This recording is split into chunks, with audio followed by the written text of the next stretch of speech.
Good morning. Our prelude this morning was the Ashokan Farewell by J. Ungar, performed by Rebecca Mays. Whether you are participating online or here in person, we say welcome home to Live Oak Unitarian Universalist Church.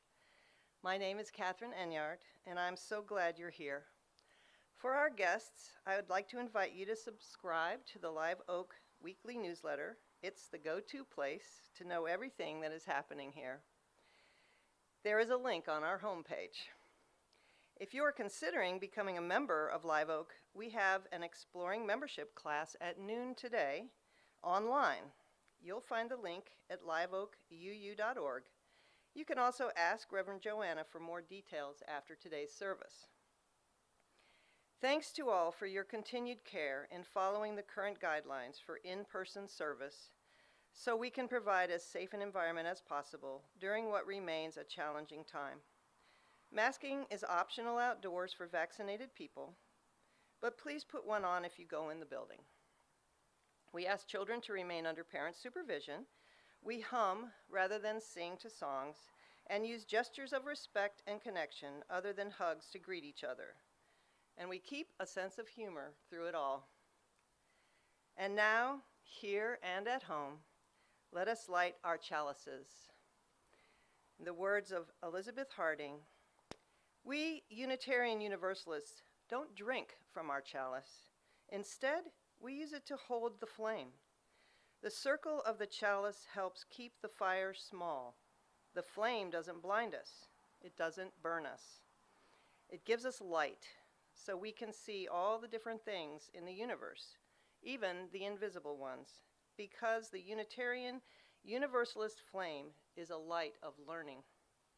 The flaming chalice is a symbol of learning and of love. It's our symbol, the symbol of Unitarian Universalism.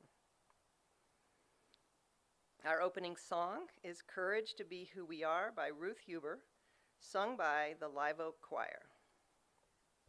We are here in the memory of those who have fallen, those who have fallen, those who have fallen. We are here in the memory of those who have fallen, here for the courage to be who we are, courage to be who we are.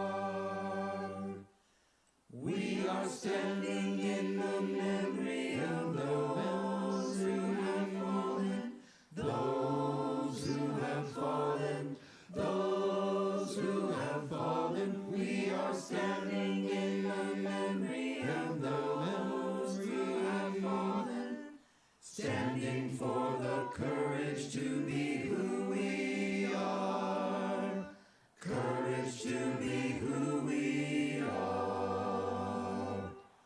We are singing in the memory of those who have fallen, those who have fallen, those who have fallen. We are singing in the memory of those who have fallen, singing for the courage to be who we are, courage to be who we are.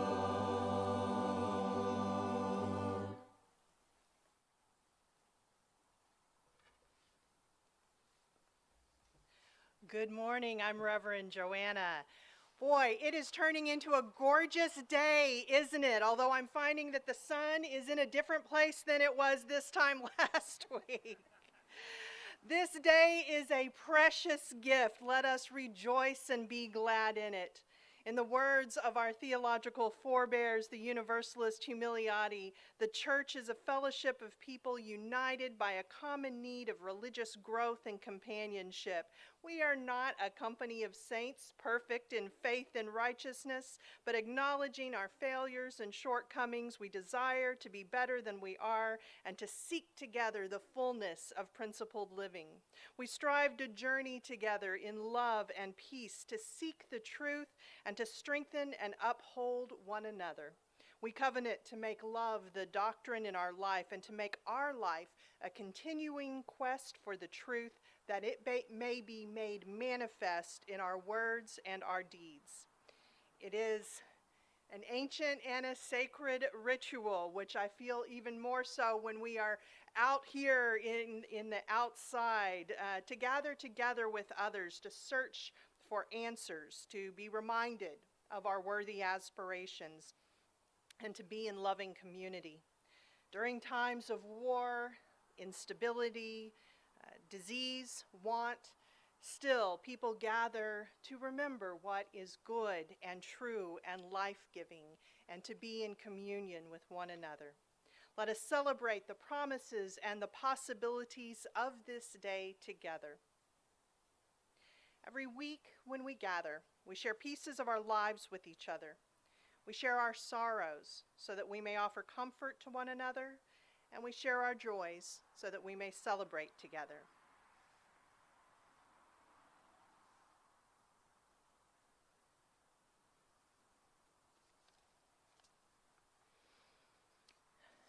Donna shares concern for Barbara, John's cousin, who has been re-diagnosed with leukemia. And Mary Hinkstebeck shares the hope that Doug's sister's pneumonia will heal quickly so that they can wean her off of the ventilator. And previous minister at Live Oak, Chuck Freeman, if you haven't heard the news, is seriously ill right now. If you knew him, if you had a relationship with him, you can talk to Catherine about getting an address where you can send cards to him. He's not taking phone calls right now. In this religious community, we hold with reverence the knowledge that each week a multitude of different emotions and experiences are brought together into this space. One of us may be celebrating while another is weeping. One may be filled with desperation while another is filled with determination. This mosaic of experiences is holy, and we honor all with our witness.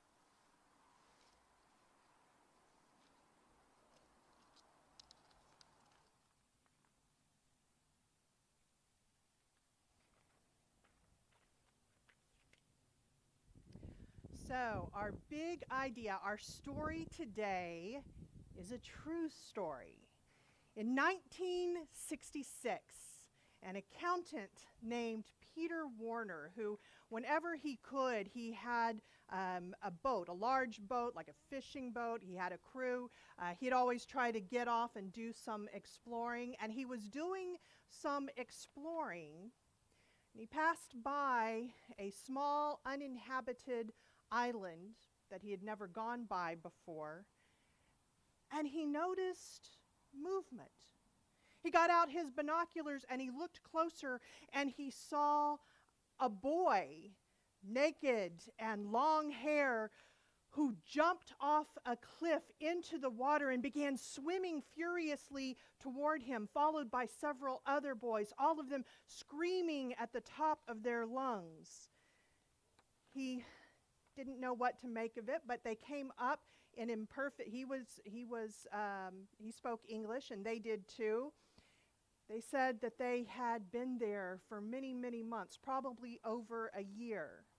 So, not knowing what was really going on, he radioed in to receive the message of, yes, these boys have been missing for 15 months. It was presumed that they were all dead. They had had funerals, and parents and family members and friends were all grieving. So what had happened was 15 months earlier, and this was 1965, 6 boys ages 13 to 16 were all going to a boarding school, and they were bored. And we know what happens. Sometimes when we get bored, like, great things happen, right? Sometimes we get up to mischief. They decided they wanted to go on an adventure. And with that energy and optimism that we have, especially when we are very young, they thought maybe they could sail to Fiji, which was 500 miles away, or to New Zealand. They stole a boat. They didn't exactly think this out real well. They took 2 sacks of bananas, a few coconuts, and a small gas burner, and they headed out. Problem was, they all fell asleep. When they woke up, a storm had moved in and was tossing the boat all around. They tried to hoist a sail. The wind tore it up. Then the rudder broke. They drifted for 8 days. At this point, no food, no water. They took a coconut shell and they managed to get a little bit of rainwater in that, and they evenly shared that. Everyone got 1 sip of water in the morning and 1 sip of water in the evening. Finally, their boat drifted, and they saw a huge mass, a big rock coming out of the ocean, a rocky, deserted island. And so they managed to get closer. One of them, at great risk to himself, especially as weak as they were now, jumped into the water, managed to make it to shore, and then called to the others, and they managed to swim to shore as well. They were so exhausted and dehydrated, they just fell asleep. When they woke up the next morning, they tried to find water wherever they could. They found some coconuts. They sucked bird eggs. One boy later would talk about finding a piece of wood that was soaked with water and squeezing it out, just trying to get a few drops of water into him. And then they set about living there. For quite a while, they just lived on papaya and coconuts and raw fish. Any of you who have seen the movie Castaway, you've seen Tom Hanks, right, trying to make a fire. It takes strength to be able to do that, and they were weakened. And so, but they kept, as they grew stronger, they kept rubbing the wood together, and finally, after about 3 months, they were able to create a fire. They built a house with a fireplace. They created beds. Again, this was all boys. They organized everything. They scheduled a time for prayers. They took turns tending the fire. They always worked together. Significant to we Unitarian Universalists, because we are a covenantal faith, not a creedal faith. They did what we would call created a covenant. They made a pact that they would not quarrel. They later said, yes, sometimes we did, but we kept going back, that was like our number 1 rule. One day, one of the boys slipped and broke his leg. The other boys set it with sticks and with leaves. "Don't worry, we'll do your work while you lie there like a king," they said to him. After several months, they managed to hike to the top of the island, and there they found an ancient volcanic crater where people had lived a century before. And there was taro and bananas and chickens that for 100 years had been replicating themselves. After they were rescued, you can imagine the joy of all of the people who had thought that they were gone forever. There were 3 days of celebrations. The celebrations started after Peter Warner, the person who had rescued them, got them out of jail, because when they returned home, the fisherman was still kind of mad about the whole stealing my boat thing. And so they were in jail. He had to go and arrange to buy a new boat and release them. And some of them are still alive. They are still telling this story. They said it was hard. This was not a child's, vacation or play place. It was scary, and they every day had to contend with this fear that they would never see their loved ones again. But they worked together, and they made of it the best that they could.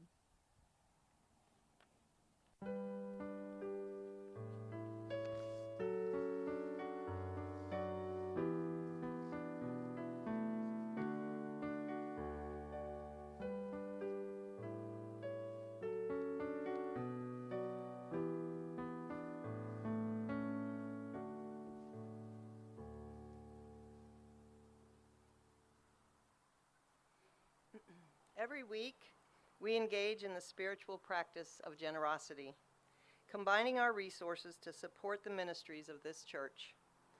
Part of our mission is to empower dreams, and this Sunday, we will be sharing the offering with the Round Rock Area Servicing Center to help empower their dreams to provide many programs and services to the Round Rock community, including the community gardens, clothing and furniture vouchers, computers for kids, Keep Round Rock Warm, alternative loan repayment program, financial assistance, and a food pantry. If you wish, you may go to liveoakuu.org and click on Donate, or place a check in the green offering box after the service. Our offertory music today is Hey World by Michael Franti, performed by Rob Reedy and Bill Dower.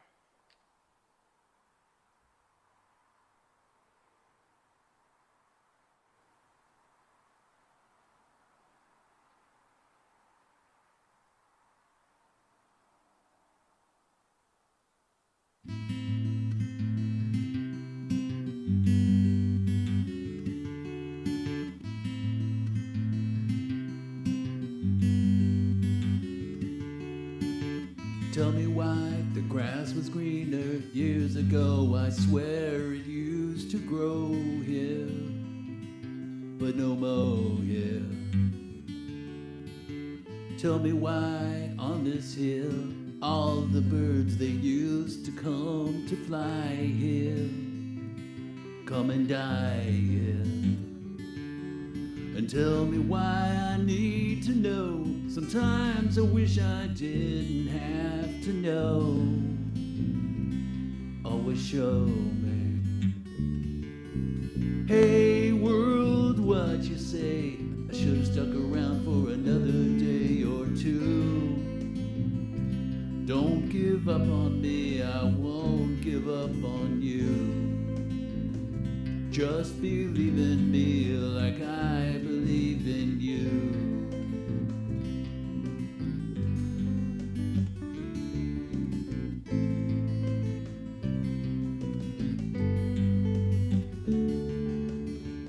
Tell me why on the corner all the kids that used to come to run here load their guns here. Tell me why it's okay to kill in the name of the God you pray. Tell me who said it's okay to die in the name of the lies we say. Tell me why there's child soldiers. Tell me why they closed the borders. Tell me how to fight disease, and tell me now, won't you please? The only thing I want to do is to be in the arms of someone who believes in me like I believed in you. And I say, hey world, what you say? Should've stuck around for another day. Hey world, what you say? Should've stuck around for another day. Hey world, what you say? Should've stuck around for another day or two. Don't give up on me, I won't give up on you. And I try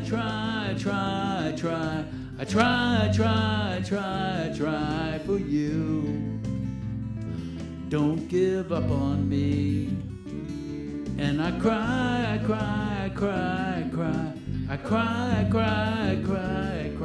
for you. Just believe in me like I believe. Hey world, what you say? Hey world, what you say? Hey world, what you say? I should have stuck around for another day.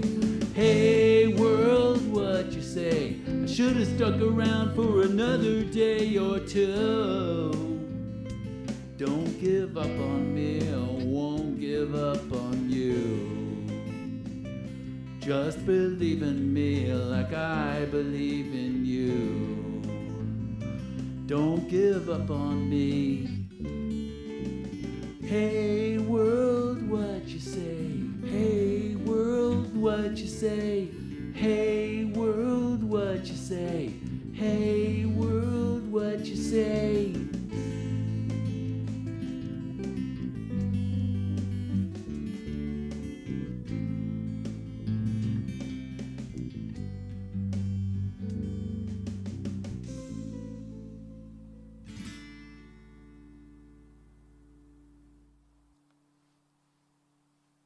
So, did that true story remind anyone of a fictional story, a book, or a movie that you've seen or read? Anyone? This isn't a rhetorical question. Yes? George Orwell reminded you of George Orwell. Okay, anyone else?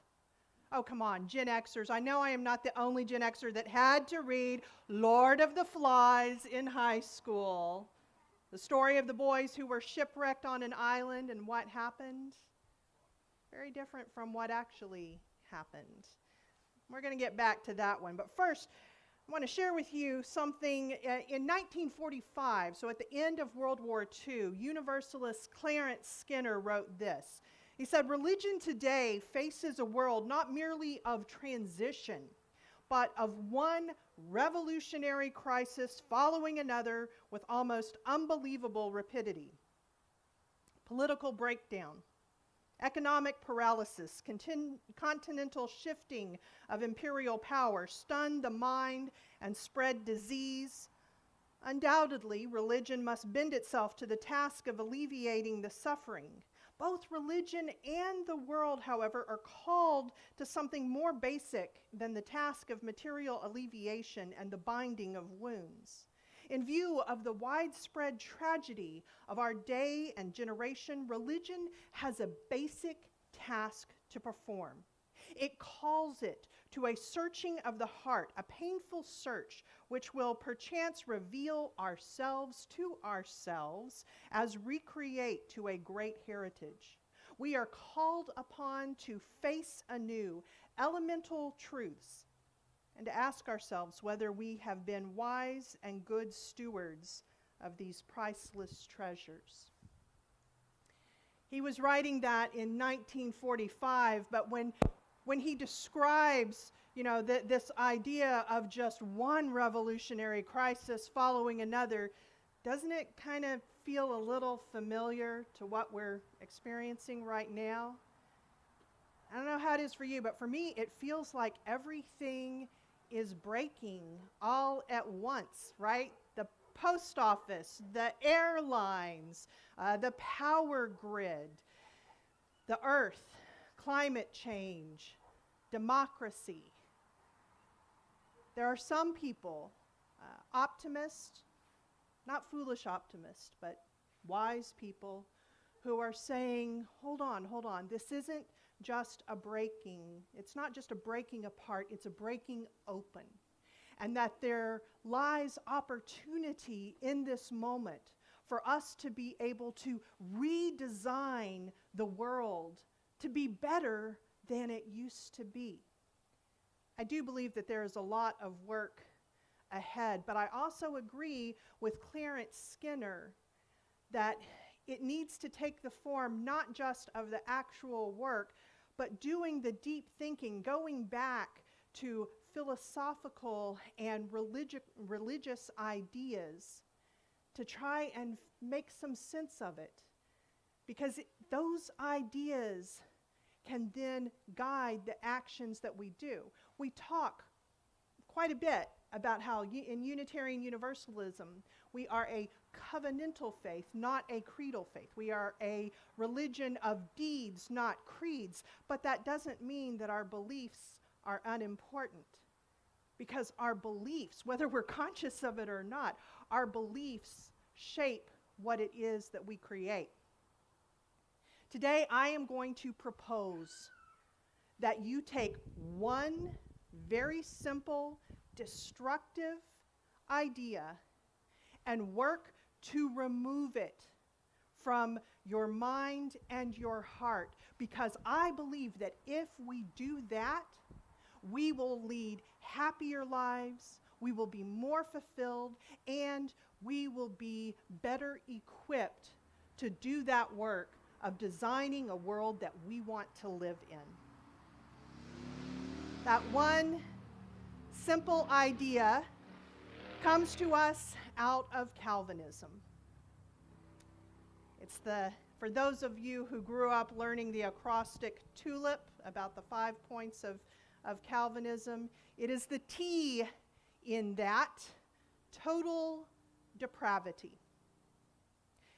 That idea, it was not simply equal with the other points of Calvinism. That was the idea that everything sprang from. If you didn't have that idea, then you wouldn't need all of the other things, grace and all of those things.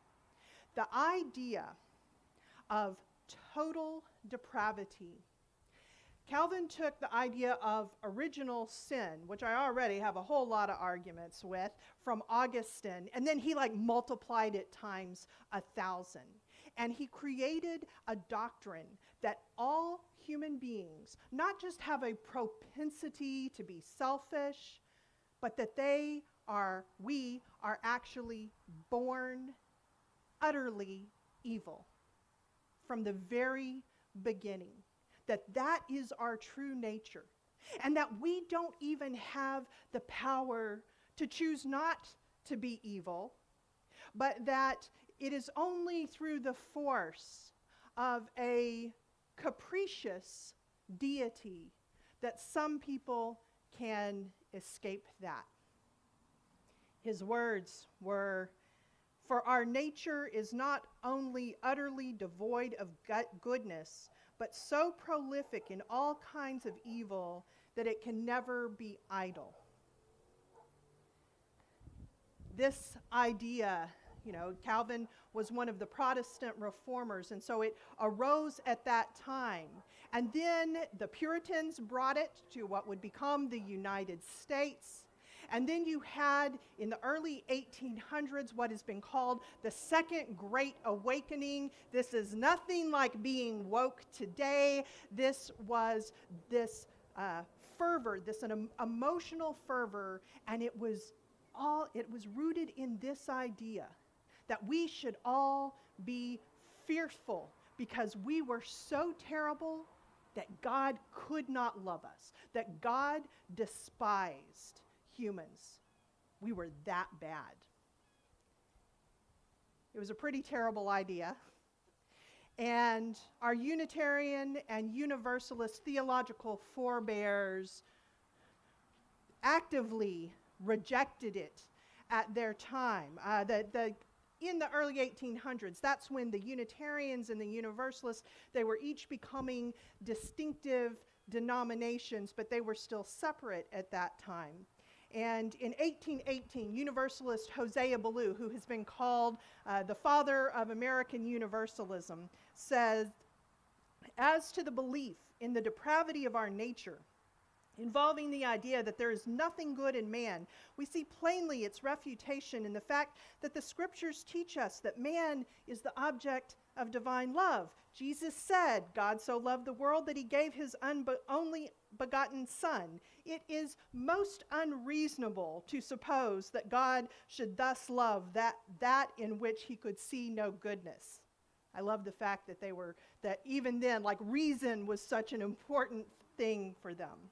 About a year later, William Ellery Channing, often called the father of American Unitarianism, said, "Now we object to the systems of religion which prevail among us, that they are adverse in a greater or less degree to these purifying, comforting, and honorable views of God, that they take from us our Father in heaven and substitute for him a being whom we cannot love if we would, to whom we ought not to love if we could. It teaches that God brings us into life wholly depraved, so that under the innocent features of our childhood is hidden a nature averse to all good and propense to all evil, a nature which exposes us to God's displeasure and wrath even before we have acquired power to understand our duties or to reflect upon our actions.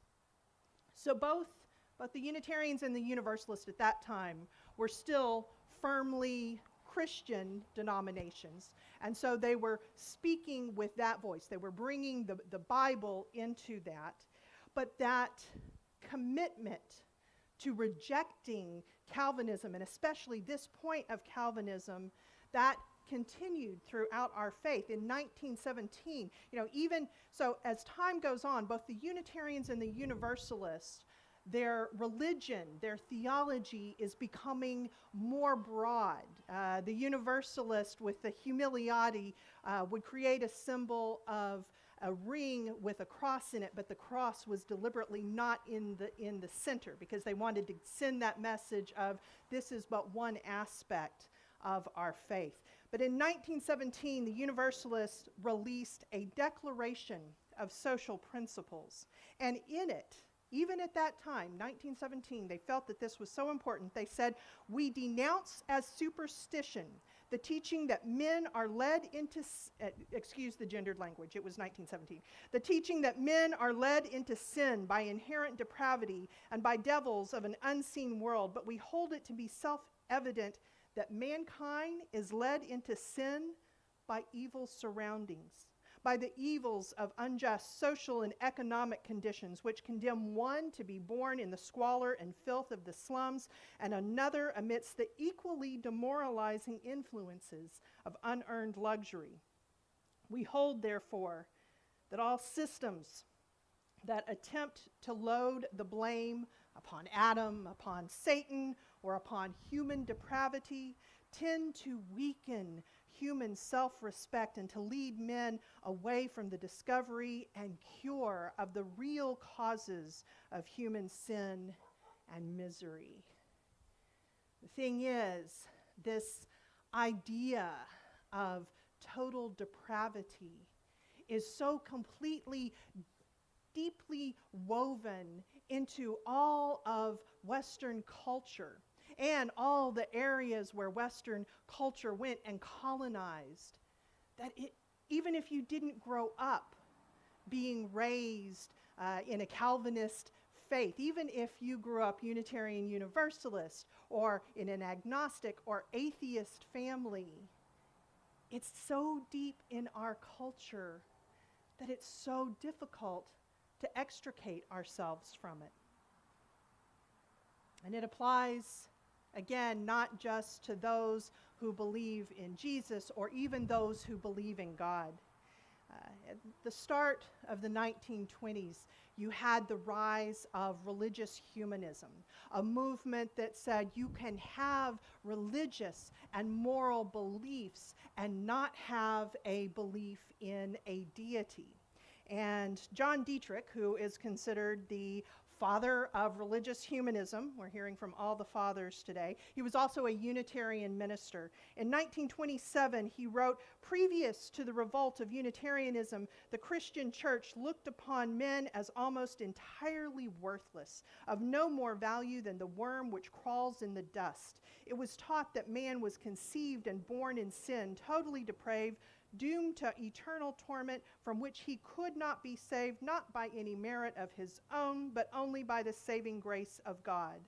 This horrible doctrine was preached in its crudest form in New England by Jonathan Edwards and his cohorts, and it was into this New England of 100 years ago, with no loftier conception of human nature and human destiny than this, that there came the revolutionary ideas of Channing and other people of noble mind. It is only a step from this thought to another which forms the basis of humanism, namely, that humans not only are of worth, but of supreme worth, that humans are an end and not a means."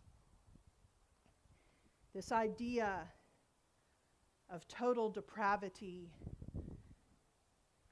was a horrifying idea, and it is no less a horrifying idea today as it was yesterday, in yesteryear.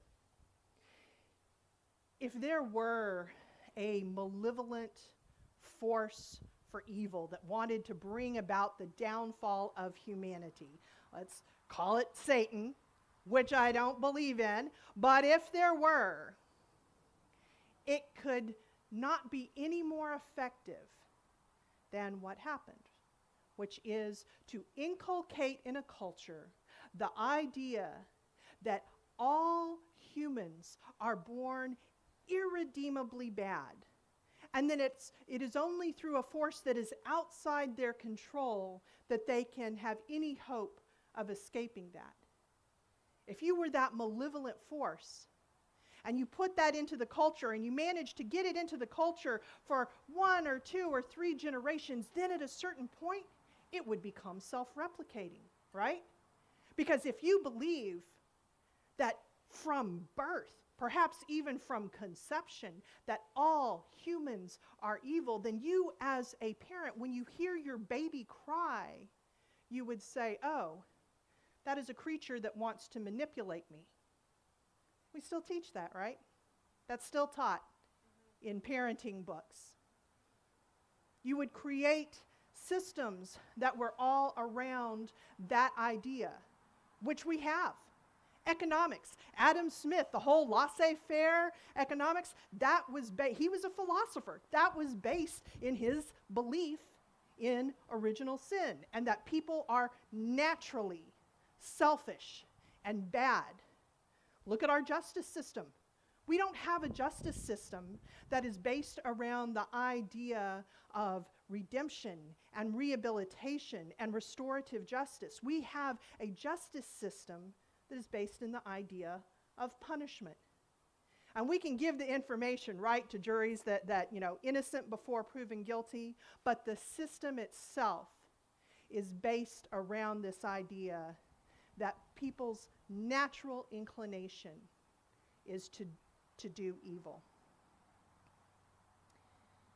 What kind of a world would it have been if this simple idea had not been put out into the culture? We can't go back in time. What we can do is try and fight that idea that has been embedded in us.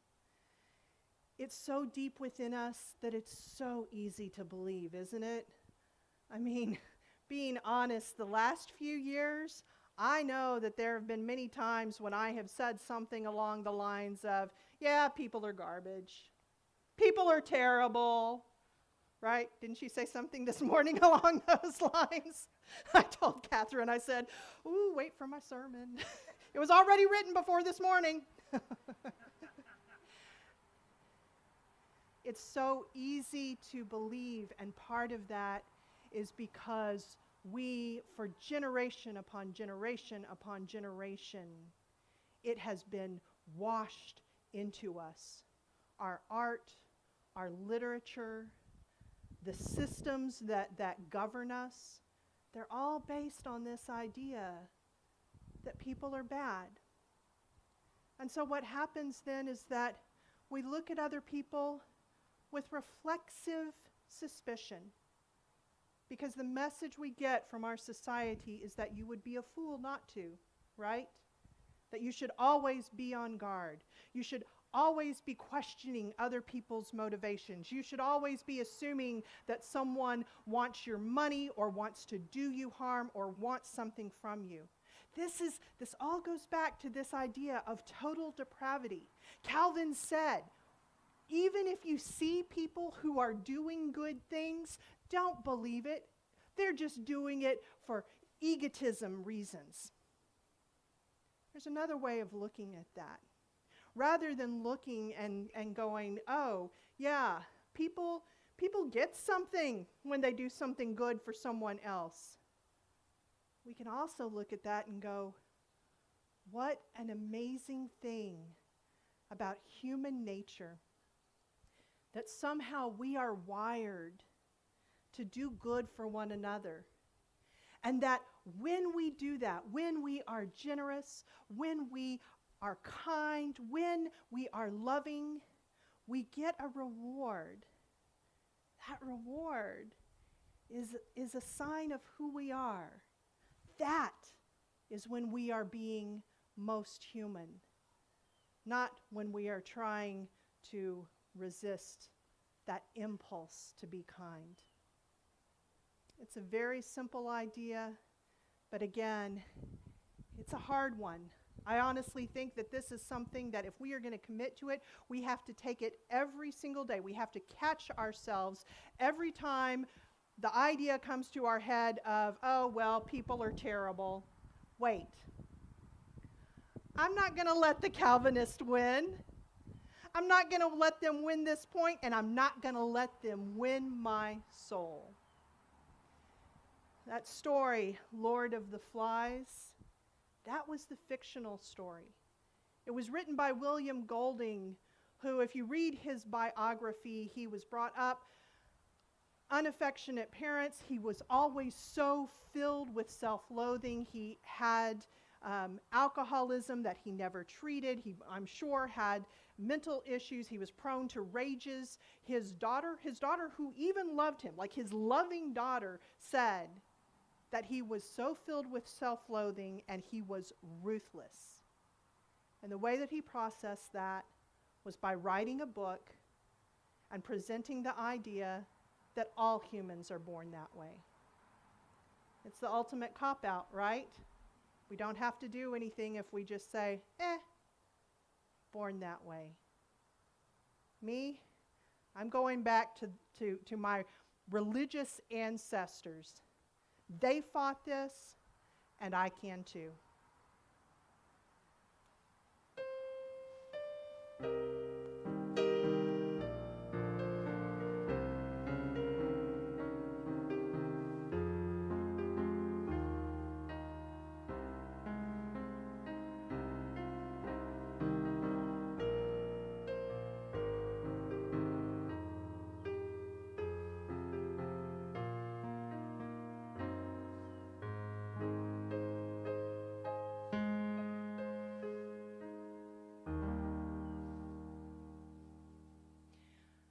I invite you now to join me in a time of meditation and reflection, giving yourself the gift to go inward and to put aside any thoughts about what's coming next and grocery lists and all of that, but to be right here in this moment. Make yourself a little more comfortable and close your eyes if you feel comfortable doing so, or look up at the trees, look at the nature that is all around us.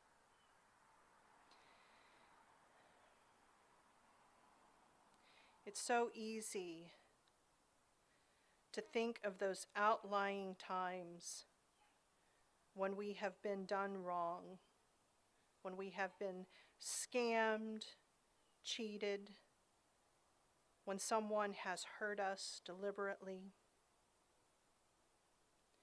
I want you to take for a moment a time. Think of a time when someone was good, someone was kind, for no other reason but just to do that, because that's who they were.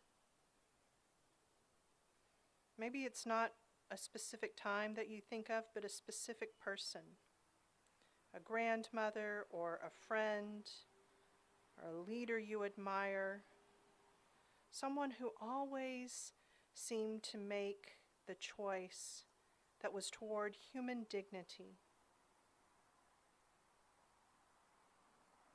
Think about what it would mean in our own lives to start not from an assumption that someone wishes to do us harm, but an assumption that people are good.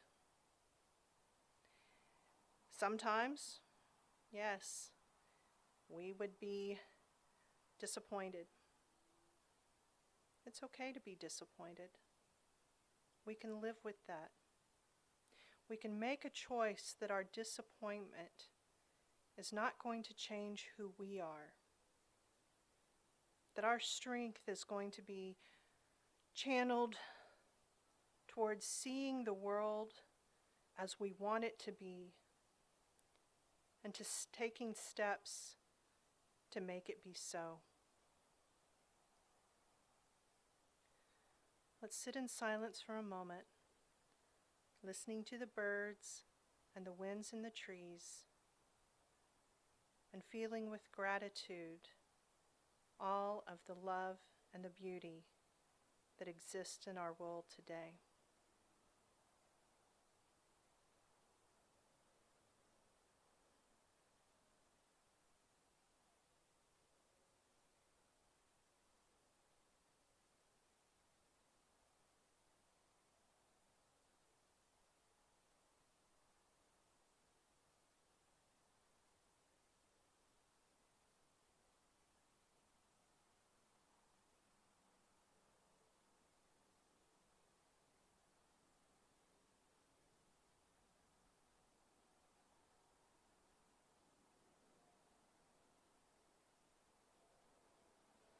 May it be so. Amen, and blessed be. Our closing hymn is a recording. It is How Could Anyone, performed by Tina Van Winkle.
Good morning.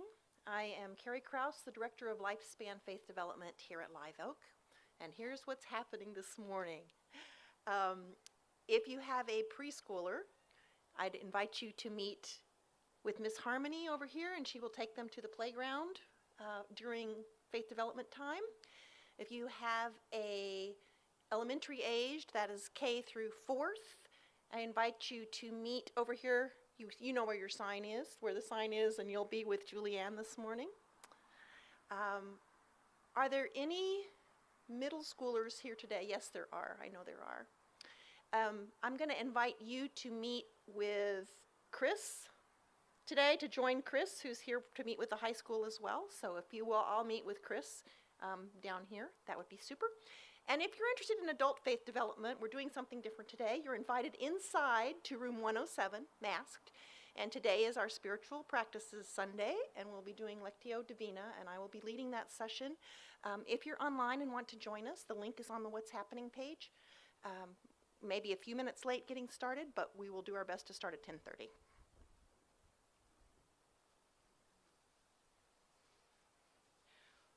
One of the criticisms of liberal religion is that it doesn't look harder at the reality of evil in the world. Please don't think that that is what I'm recommending.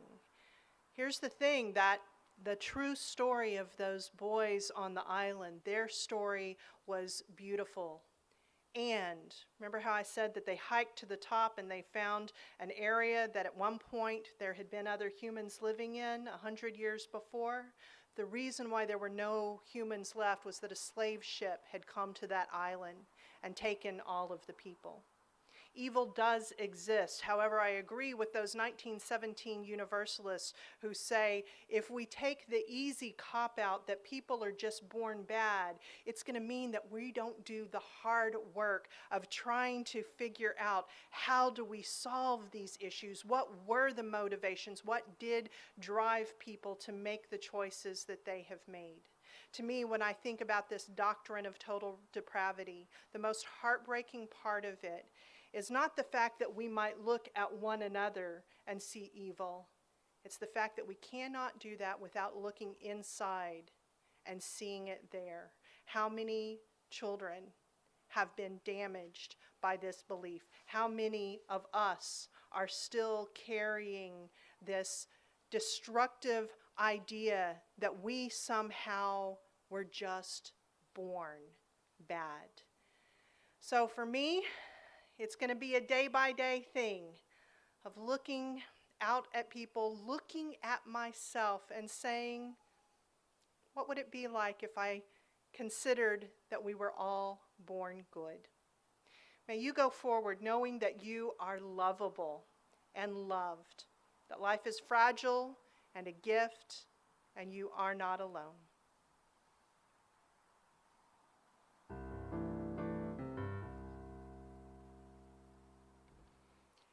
We invite you to stay after the service to enjoy fellowship time with one another and the faith development activities of this day. We extinguish this flame, but we recommit anew to carrying it into our week, the flame of justice and love. May we share with others the courage and strength we find here. Our postlude is Shadows in Salt Creek by Kevin Olson, performed by Rebecca Mays.